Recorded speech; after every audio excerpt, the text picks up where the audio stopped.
Women who have had an abortion are twice as likely to attempt suicide. We talk about the abortion issue a lot, and actually even more now than we used to before, because following the reversal of Roe v. Wade, which was a glorious political victory, but it has proven to be a almost disastrous victory, because in many ways I think that it has made the pro-life movement more complacent. This could be why, after Roe v. Wade was overturned, abortions have gone up, not down. Of course, a good chunk of that can be attributed to the availability of abortion pills, but that's a discussion for another day. Right now, I want to focus on the other victims. We already know about the preborn babies who are murdered, but what about the women? The women who had the abortions. Not, we can demonize them all we want, but that isn't exactly very kind, especially when we consider that many of them were coerced or pressured or pushed in some way, forced to have an abortion. Then, of course, there are the women who didn't have an abortion at all, but still lost a child nonetheless. We have to address this because it's a growing problem, and that just shouldn't be the case in 2025. This article comes to us from Harbinger's Daily through Decision Magazine. Women who have had an abortion are twice as likely to attempt suicide compared to other women, a survey funded by the Charlotte Lozier Institute discovered. The research article, released in January, reported the responses of 1,925 American women between the ages of 41 and 45 who have had induced abortions, problematic pregnancies, pregnancy losses, and live births. The survey also included women who have never been pregnant. The survey found that 486 of the respondents, that's 25%, said that they had attempted suicide at least once.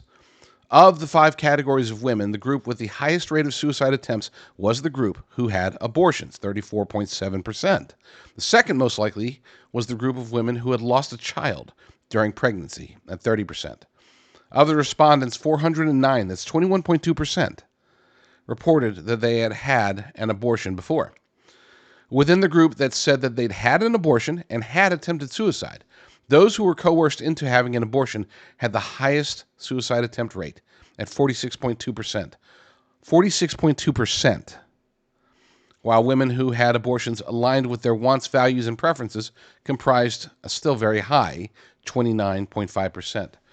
Compared to the women who had a live birth, the women coerced into an abortion were 24.13 times more likely to attribute their suicide attempts to their pregnancy outcomes.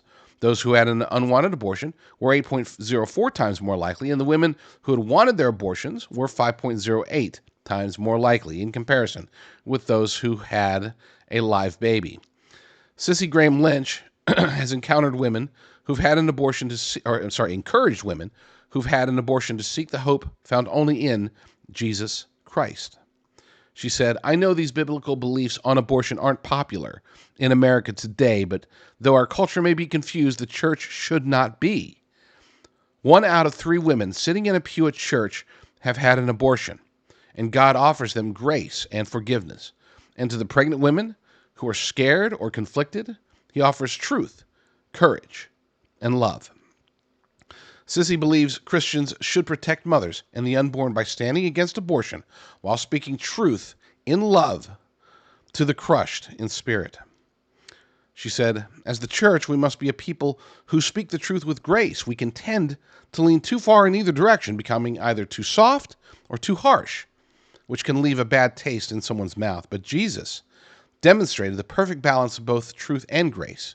He's the strong king who crushed death itself. Yet Isaiah also described him by saying, 'A bruised reed he will not break, and a smoldering wick he will not quench.'" The lesson here is that we have to have a very measured response. We can go after abortions and try to end them politically. There's nothing wrong with that. It needs to continue, especially at the state level. As far as culturally, that's where I believe a big chunk of the battle must be fought. We have to reverse the cultural rot that not only enables, but in many ways encourages women to have abortions. And the best way to handle that, to tackle that, in my humble opinion, is to take a faithful approach.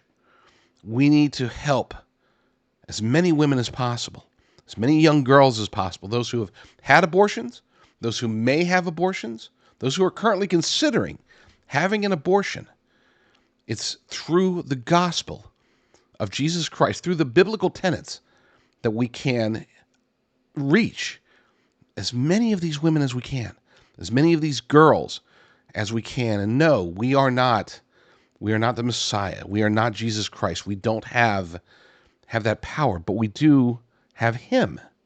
And through him, if we are able to just reach just one woman, one child saved as a result, then that is a true blessing, a true blessing.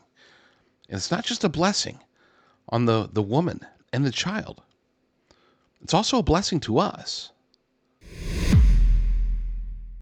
Let's spread the truth together. You can connect with me on X at JD Rucker, or you could subscribe to my Rumble channel, jdrucker.com/rumble, jdrucker.com/rumble.